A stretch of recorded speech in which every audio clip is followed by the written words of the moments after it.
How you guys doing? If you have your Bibles, we will be in 1 John chapter 2. We're continuing to work our way through the whole book of 1 John. If you need a Bible, this bookshelf over here has Bibles. Go ahead and grab yourself one, which will be awesome. I'm going to move this real quick.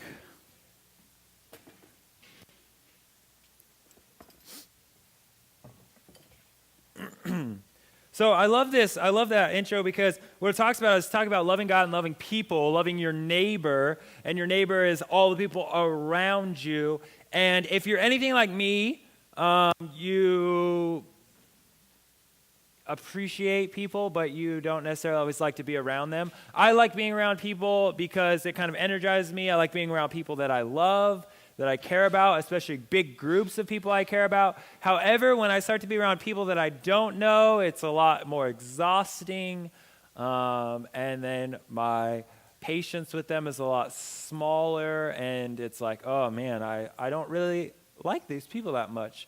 And so what I do, working here at the church, what Ryan does, what Rachel does, what Pastor Ray does, all these people that work at the church, we joke that our job is people. It's dealing with people. And my job would be the perfect job if I didn't have to deal with people, because then I just get paid to do nothing, right? Which would be amazing. But sometimes, I love what I do, but sometimes dealing with you guys makes me not sure if I really love Jesus that much, because you frustrate me so much that I just want to smack you around and be like, you don't get it. Right? You don't get it. But I continue to go back and continue to understand the gospel and continue to work on it, continue to work on myself and to love Jesus more. At least I try to, and that helps me have this patience and understanding for people. But the issue is, and all of us can attest to this, people are not always the best. Sometimes they're really annoying. Sometimes they're mean.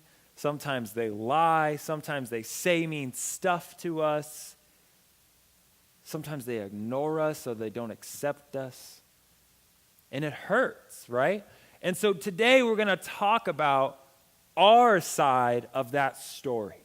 How do we react to that? How do we act in this life? Not how do I tell them everything that they're doing wrong, but instead, how do I act? So if you have your Bibles, we're going to be in 1 John chapter 2. 1 John, not the book of John, but it's 1 John. There'll be a 1 in front of the John. Chapter 2, we're going to start in verse 3 because last week we worked through the first two verses. So we're going to start in verse 3. And it says this, "And by this we know that we have come to know him if we keep his commandments. Whoever says, 'I know him,' but does not keep his commandments is a liar, and the truth is not in him. But whoever keeps his word, in him truly the love of God is perfected. By this we may know that we are in him. Whoever says he abides in him ought to walk in the same way in which he walked." All right, highlight. We're going to walk through this verse by verse.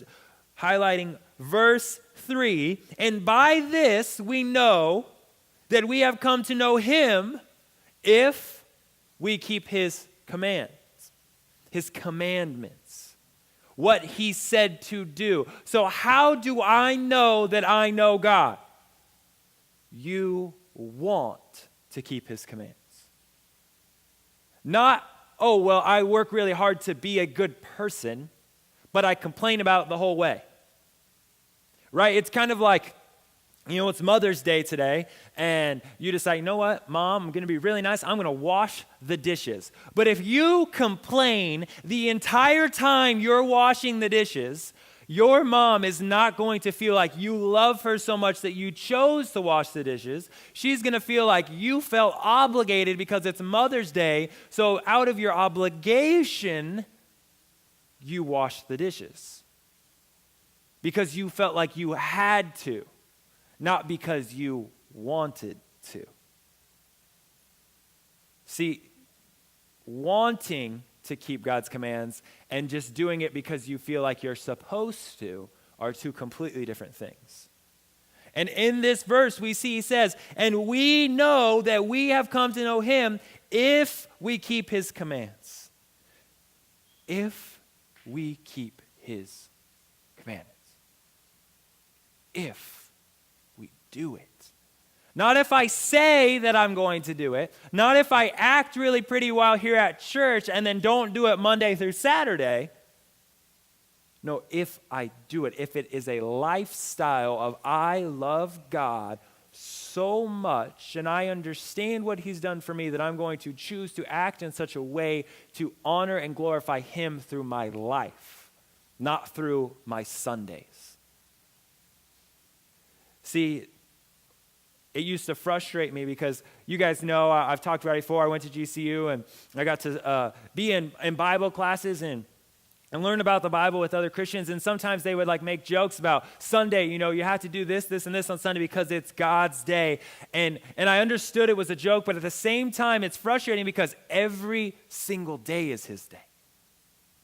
Sunday is just the day we choose to be here and to come together and celebrate and encourage one another and spur each other on and want to grow and go tell other people about Jesus. And we hear each other and we get to hang out because I love being in this room with you guys. You guys like being in this room with each other? Yeah, right? I love that too. It makes me excited. I look forward to Sunday. That's just what today is. It's an encouragement. It should spur us on to go back out into the world. It's not that today is the day we act like Christians and the rest of the week we do whatever we want. That's not it.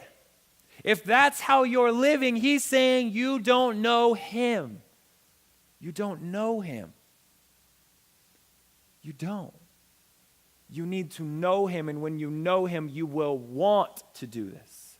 It will no longer be I have to, it will be I want to. And we continue into verse 4 and verse 5, and he says, I know him, or whoever says I know him but does not keep his commandments is a liar, and the truth is not in him. You're lying. You're not only lying to him, you're lying to yourself. Oh yeah, I really love Jesus. On Sunday. Then you don't really love Jesus. If I told any of you, hey, I really love you guys on Sunday only, but the rest of the week don't talk to me, don't text me, don't look at me, you would not feel very loved. If your parents or whoever you live with is like, you know what, I love you, but only one day a week, you get to choose which day, you're not going to feel very loved. What he's saying is this is an everyday thing. You can't say, I know him, and then don't want to do what he says. Your parents, when they're asking you, hey, you need to clean the dishes, and you continue to not clean the dishes, they're feeling disrespected and unloved by you. Because what you're saying is what you want is more important than what they're asking you to do. Even though they are the one that provides for you and that cares for you. That's really hard at times. Anybody get frustrated when their parents ask them to do chores? You guys are lying to me if you're not raising your hand, right? Yeah. Anybody's parents also ask them to do chores at the most inopportune moment? Yeah? You're like, Mom, like I'm in the middle of this conversation right now. Like, can it wait 5 minutes? Right? Or my dad, he still loves to tell a story. My dad was one that when he called my name, my dad was a military guy. When he called my name, how many of you go, your parents call your name from another room, right? And you're like, what? Anybody do that? Yeah, that was not allowed in my household. If I said what, he would just call my name again. What was required in our household is when he called your name, I would go and be in front of my dad, and I would look face to face, and I'd ask him what he needed. That was just how we did our family. That was a rule in our household. And my dad thought it was really funny because he would know when I was being like a little jerk that day. And so he would know when I was doing something important or something I cared about. I was playing a video game, whatever it may be. And so he would call my name just to make me run out into the living room. I'd be like, yeah, Dad? He'd be like, I just wanted to say hi, son.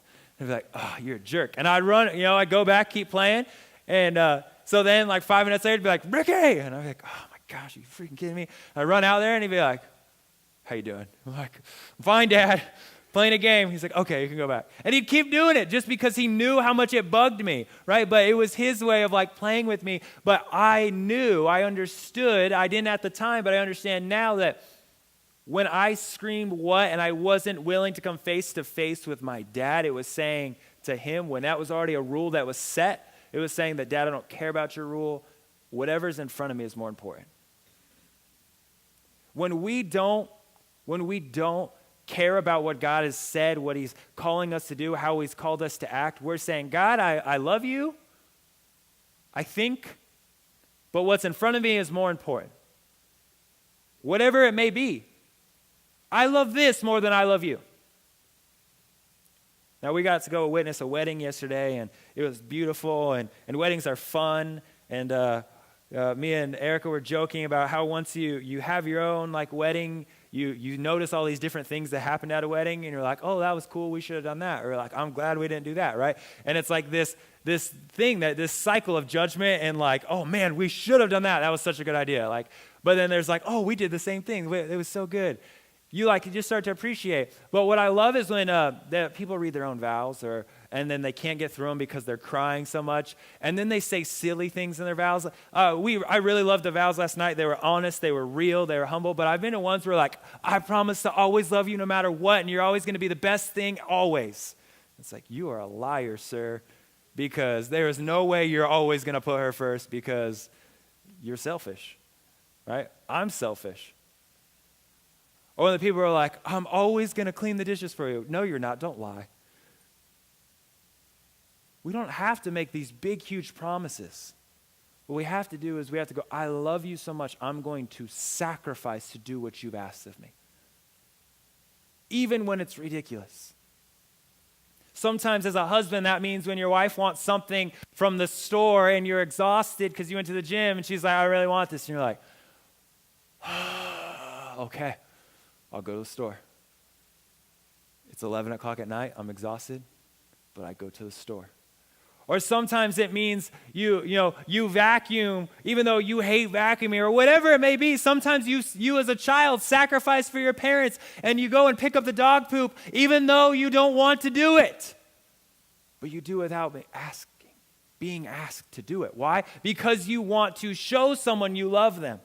And with this, what John is saying is, if you love God, you do what he asks of you. And he summed it up in 10 commandments. If you love him, you will do this. But he continues in verse 6, and whoever says he abides in him ought to walk in the same way in which he walked. And we're about to get into the next section of how he walked. But what he's saying is you will be Christ-like. You will work to be Christ-like. You will want to be Christ-like. We're going to continue in the same chapter, verses 7 through 11. And this is where it gets really good and also very confusing because it seems like it contradicts itself, and we're going to walk through that together. So verse 7, it says, Beloved. I love that. He's like, man, you guys are my people. Beloved, I am writing you no new commandment, but an old commandment that you had from the beginning. The old commandment is that the word that you have heard, it is the word that you have heard. At the same time, it is a new commandment that I am writing to you, which is true in him and in you, because the darkness is passing away and the true light is already shining. Whoever says he is in the light and hates his brother is still in darkness. And whoever loves his brother abides in the light, and in him there is no cause for stumbling.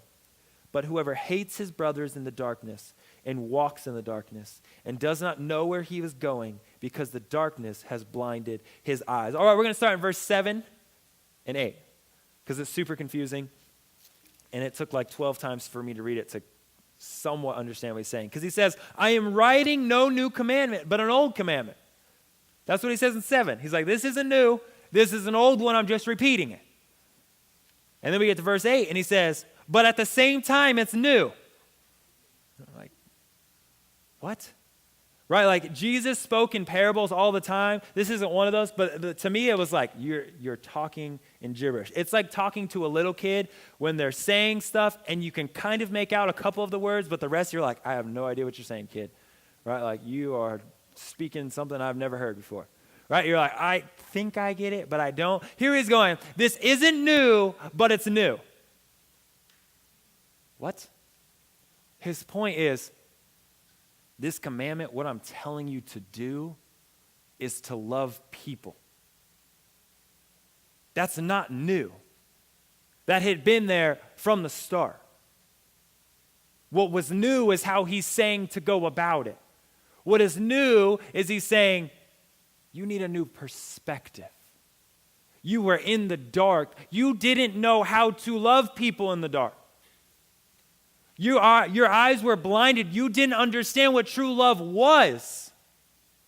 So now that you have an understanding, now that you've seen what Christ has done for you, this old commandment is made new because you have a new understanding and a new respect for what love is. It's sacrificial. It's, I care about you. It's, these people are his people. And if I love him and he loves them, I then must love them. I then want to love them because he loves them. Pastor Ray talks about that. And if anybody were to say, hey, I really love you, but I hate Nancy, he would not want to be friends with those people. Because he loves his wife and his friends should then love his wife. You can't say, God, I love you, but I hate all your people. Or I hate this person, because that person you hate was created by him in his image. And he loves them, so you should as well. How many people have been boiled? How many of you have had the anger boiling within you to the point where you felt like you physically hated someone? Anyone? You physically wanted to hurt them. This week, actually, me and Erica recently moved out of our apartment, and we worked really hard to clean it, and we were doing all this stuff, and we took care of everything that we could. Try to make it as nice as possible when we left. That's just kind of how we do things, and so we were waiting, and when you move out of an apartment or some place you're renting, eventually they'll send you back like your paperwork, and you're like, okay, this is what you still owe because we had to pay this, and we had a deposit down. We're like, okay, whatever. You know, we kind of figured we weren't going to get that back, but we weren't expecting to have to pay too much. And the apartment still looked pretty good. And then I got an email on Thursday, I believe, or Tuesday, and it said that we owed almost $500 more because they thought we had a pet, which we don't have a pet, and that they had to clean because we had a pet, so we owed $500. I was furious, right? Not only did we owe $500, they already had $200 of our money that they were holding as a deposit. They were saying we owed that, and then on top of that, we owed $500 more. And I had checked my email late at night. It was like 11 o'clock, and I was just frustrated and angry, and I was like, I'm going to go in there, and I'm going to like beat them all up, and I'm going to hurt people, and I'm going to like do all this stuff. And it was so much anger in me, and I just was mad that they would do something like that. I'm like, first of all, I don't even have a pet. I'm not going to pay for a pet I don't have. And so I was angry, and I talked to a couple people, and I talked to my dad, and he was good, and I talked to Ryan and my mom and all these people and Erica, and they were like trying to calm me down, but they were like, yeah, that's not right. Like, we'll handle it. And I was like, oh, I'm going to handle it. Like, I'm going to go destroy their office or something. Like, I'm going to get my $500 worth. And there was so much hate in me, so much anger. And I finally got there, and I went and handled it the next day, and I sat and talked with them, and the lady, like, for whatever reason, and I'm sure she's got pain and hurt in her life, she didn't believe me they wouldn't have a pet. And I'm like, you can come over to our house right now. Like, we do not have a pet. And I'm like, we don't have cats because cats are evil, and if we had a dog, I would happily show it off because I love puppies, right? And we don't have either of those. And eventually, we worked through it, whatever, but there was so much anger. And it was funny, as I was reading this and prepping for this, I had to continue to remind myself of this new commandment, this old new commandment, that I love God, so I have to love people. Even when they're exhausting. even when they're difficult, even when they're frustrating. I am called, as someone that loves God, I am called to love them. How many of you have siblings? How many of your siblings get on your nerves? How many of your siblings do you want to push outside and lock out in the outside all night? Yep. Right? If we did that, that wouldn't be very loving. We wouldn't be showing them our love for them. We wouldn't be showing them God's love for them. So what he's getting at here, what he's saying in this verse, right here, in verse 9, he says, whoever says he is in the light and hates his brother is still in darkness. You cannot say, I love God, I am in his light, and I hate this person. You're confused. Because if you love him, you're supposed to love them. You're supposed to love them. Even if it's hard. Even when they push your patience. Even when it's a younger brother or a younger sibling of any sort and they're just being annoying. And you just want to, smack them around a little bit. Lock them outside. You are called to love them. That's hard. That is really, really, really hard. It's hard to love anybody, regardless if they're your family or not. People get on your nerves. You guys, I joked at the beginning, got on my nerves. You get on my nerves all the time. I'm like, you guys are being dumb. I just want you to love Jesus and be smarter than this. And I'm sure I had youth leaders that said the same thing. And your leaders in this room, I say the same thing to them. I'm like, you're being dumb. Stop being dumb. Just get it. Hi, Kev. Kevin just waved at me. We have to understand that our love for God has to go over everything else. And when we love God that much, we will naturally want to love people. And if you don't naturally want to love people, maybe your love for God needs some work. And most likely it does. But we'll continue into verse 15. And he says, do not love the world or the things in the world. If anyone loves the world, if anyone loves the world, the love of the Father is not in him. For all that is in the world, the desires of the flesh and the desires of the eyes and pride in possessions, is not from the Father, but is from the world. And the world is passing away along with its desires. But whoever does the will of God abides forever. If you love the things of this world more than you love God, you are confused. And not only that, it says that those things will pass away. I have a nice truck. I love my truck. I bought it used. It was great. It was a good deal. I love driving my truck. I love when people are like, man, you got such a nice truck. I'm like, I know.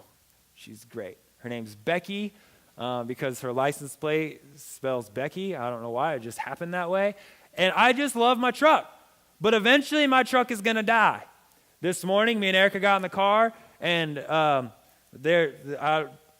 just started happening, turned on the AC, and there's this noise. It sounds like a woodpecker inside my dash. And it's like, and I was like,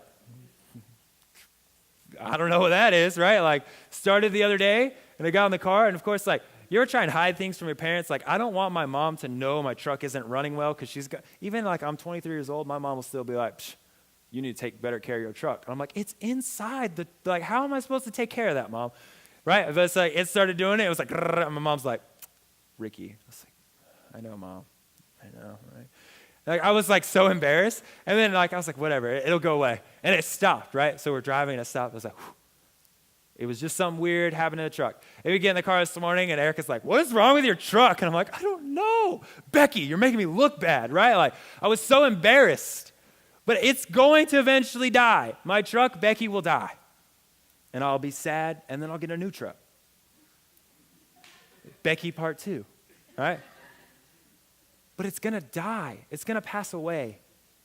All the things of this world eventually pass away. Even us. Right? So if our life, if everything we do is built on the things around us, it's going to pass away and it's going to leave you empty. How many people have had something stolen from them? All right? How many people have lost something of great value? Right? It's frustrating. If my entire life and my entire hope was put in that one object, I would be crushed and I would no longer have a reason or a want to continue on and to live. Because my hope was found in whatever it might be. I've had a phone stolen from me, had my wallet stolen, I've had a laptop stolen. If my whole life and identity and everything was wrapped up in those things and not in God's love, I would be hopeless. So I had to go back and go, okay, I'm not going to love the things of the world. And I had to do that with these apartment people because here's the deal. Money is the thing of this world. I am not going to give you $500 of my money. But it's the thing of this world. When I die, I don't get to take my money with me. I don't. So I need to love something greater. I need to love him. And in verse 16, he says, for all that is in the world, the desires of the flesh and the desires of the eyes and pride in possessions. How many people get a new pair of clothes, like for the start of the school year? Anybody? You get a new outfit? You get your first day of school outfit? Yeah. How many people get when they get a new phone, they make sure to show all of their friends? Right? Yeah? You're like, oh, what's this? Oh, it's just my new iPhone. Oh, you didn't ask? Oh, well, here it is anyways. We love to brag about our possessions. How many people have known or seen someone or heard of someone that has gotten engaged? Yep. Girls in this room, this will inevitably happen to you. There's a 99.9% chance when you get engaged, all of a sudden, you're going to do everything with your left hand. Like this. Oh, this. Nothing. I'm engaged. Right? My wife is so funny. She's like, I'm going to grab this pen. Oops. Engaged. Right? Every girl I've known has done that. Like the whole week after they get engaged, they're like, oh, I'm just standing. This is not how you stand. So excited about my possession. And it's really cool. It's fun. Like as a guy, I was like, I bought that for her, right? You're like, yeah, man, right? But then we go and buy my ring and we bought a $17 ring off of Amazon. And I'm like, yeah, it's black. Right? It's not the same, but I have other possessions where I'm like, shoes. Oh, I love shoes. Right? And I'm a basketball player, so when you get a new pair of basketball shoes and you're out on the court, you're like, what's up, guys? Right? And if you're a basketball player, you understand that you don't put your shoes on until you get inside the gym. And there's always the one guy that buys a new pair of shoes, and he carries his new shoes in the gym in the box. And it's like the sign of like, look, they're new. I still have the box. Right? We're weird about our possessions, especially here in our culture. We love to show it off. We show off our cars. We show off our money. We show off our houses. We show off everything we possibly can. Our clothes, our phones. And then we make other people feel bad when they don't have the same possessions we have. I'm guilty of this. How many people have iPhones in this room? Yep. How many of you have iPhone people mock people that don't have iPhones? Yep, all of you iPhone people, raise your hand, right? We love to mock each other for the phones. We're like, my phone's better. And you're like, does it make phone calls? Yeah. Does it send text messages? Yeah. Okay, it works, right? That's all that matters. But we love to boast in how much money we spent on a device that all it's supposed to do is call people and text people. And we're like, I spent $12,000 on mine. Why? Because we love to boast in our possessions. We find value in the worldly things. But we're going to close with this, verses 28 and 29. And now, check this out. This is what John's saying. I love this. He calls all the adults little people, little children. He says, now, little children, abide in him so that when he appears, we may have confidence and not shrink from him in shame at his coming. If you know that he is righteous, you may be sure that everyone who practices righteousness has been born of him. Here's how he closes, and here's how we're going to close. If you love God, you will not only keep his commands, you will want to keep in his commands. And you will walk in such a way that other people know that you know Christ. Because you will love him so greatly that they will be like, something is different about you. You handle life differently. You love people differently. You care about people differently. This room, this place should be the most loving and caring place that any of us experience throughout our entire week. We should be able to walk in this door and go, oh, I know I'm going to be loved here. I know I'm cared about here. And the reason it's that way is because Christ's love for us. Because he has given us a love greater than we've ever experienced. And we're like, I don't know what to do with it. I'm going to give it to everyone else. I talked about some of the seniors this Wednesday, and I'm going to highlight Faith Cook. Is she here? Faith is one of these people that I've known a long time, and Faith is one of those people that when she's here, when she stands by the door, people feel welcome. Kayla Davis, who's one of our leaders, she's the same way. You can't get through a door. If you're in a house and there is like a door and a kitchen, if Kayla's anywhere in between, you will not get to the kitchen without Kayla saying hello to you. Especially if you're new. Kayla will say hello to you. She will introduce herself, and then she will introduce everyone else in the room to you. And it's really great when you know Kayla and there's new people and they're like introverts, and Kayla's like, hi, I'm Kayla. And they're like, right? And Kayla's like, and this is this person, this is this person, this is this person, and their eyes suddenly get bigger. We're talking about you, Kayla. Okay. Yeah. Right? But she has this hospitality and this welcoming spirit about her that she loves God, and people like walk in the door and they go, man, what the heck? This lady's weird, first of all. But they instantly feel welcome. They instantly do. I talk about Ryan about that. He's this extrovert, and people Ryan just like, hi, I'm Ryan. And they're like, hi, I'm new here. And he's like, give me a hug, right? Like Ryan just loves to hug people. And I'm like, that's not my thing, right? Like, get away from me. But Ryan makes people feel loved, right? These people that I'm talking about, the love of Christ is in them in such a way that they radiate his love out to other people. We all should be that way. We all should be so focused on him that we're like, I love God, I'm going to love his people, even when they're annoying. So today, I'm going to challenge you, and I'm going to be with you as I do this. It's Mother's Day. All the moms you know, whether it's your own or someone else's, show them you love them.